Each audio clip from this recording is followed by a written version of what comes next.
So alright guys, what I want to do now is I want to show you how to make a stinger hook. So, stinger hook, I'm going to use a little bit lighter, maybe a 15-pound test, and you don't need very much of this.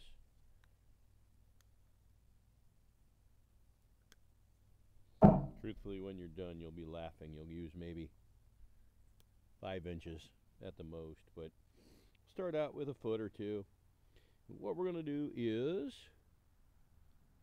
we're going to start out by grabbing a number 8 Gamakatsu treble hook. This is a 47106 model. You can get these online, or you can get these just about any tackle shop, and or jansnetcraft.com. Jan's Netcraft in person in Maumee is where I happen to get them. So all we're going to do real quick is tie this on with a fisherman's knot. You do what you got to do while I tie this on, and in turn we'll get her done.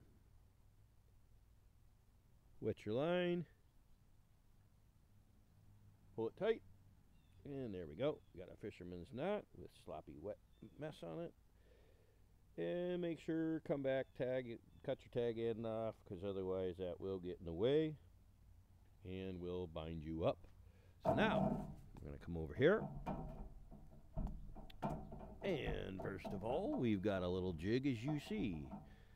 I thought I would do this without a jig and found it so much easier with the jig. Just take a board, a piece of wood, any kind, take 2 nails, cut the head off with some tin snips is all I used basically. And I did one at 3 inches and one at 2.5. That way I can have a trailer hook 2.5 inches back and one at 3 inches back, depending on what's biting or what's working. So what you're going to do is, first of all, let me pull this up. I'll push this down, actually.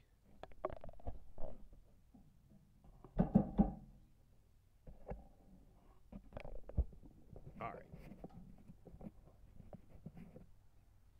So you're going to hook it around the nail with the head, with the hook you just fisherman knotted on. Then you're going to take your line, wrap it around this hook. I'm going to set this down, and then I'm going to start off with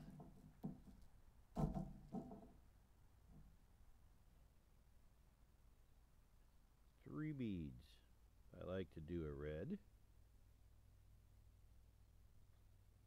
You guys have seen my harnesses, you know what's coming next is the white or frosted,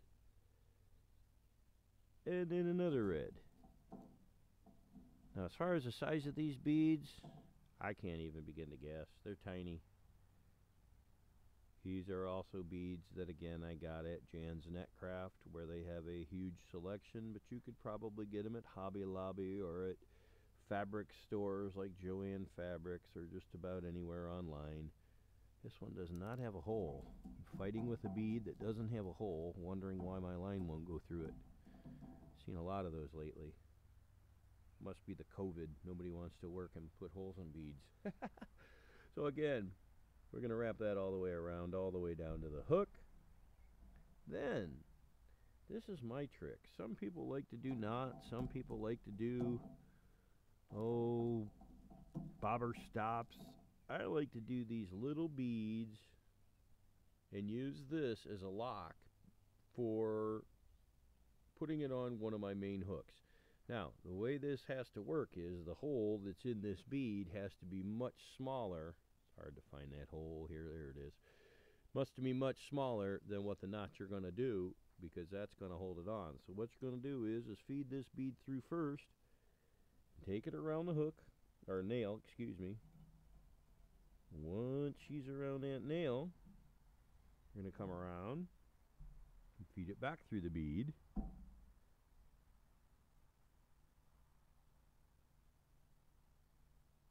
It's going to slide on me, I know.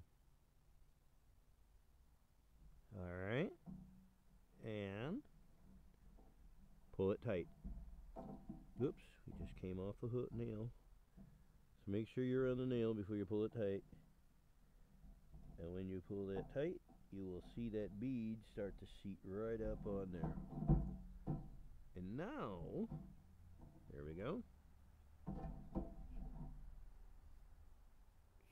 that is. Now, this is the trick. You've got to have a small little stylist or something. In this case, a paper clip, because you got to seat that knot right up here on this bead. So then we take a knot, overhand knot, twist it, put the loop through, start pulling that tag end through, but before you tighten it, get this guy out. I like to put it in the middle. I'll take it, put this through the loop, put this through the other loop.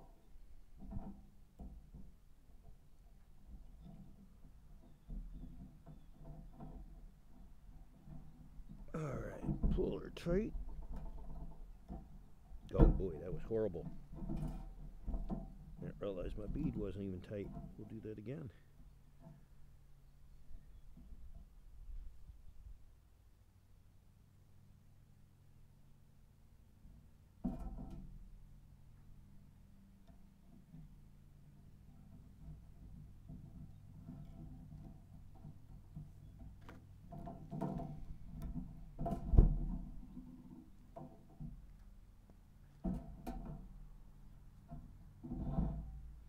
And I'm going to double that knot up just to make it a little bit thicker so that that bead won't slide through her.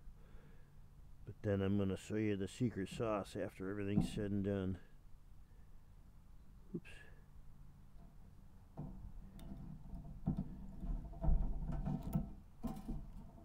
Alright, now back over here.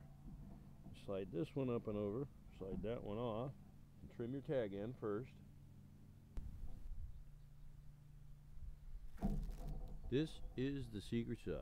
You see that little tag end? I cut it purposely at about 1/4 inch. And the reason is, we want to come back with a lighter. And we want to make that nice and fat right to the knot. So there's that knot. I don't know if you can see her or not. Pun intended.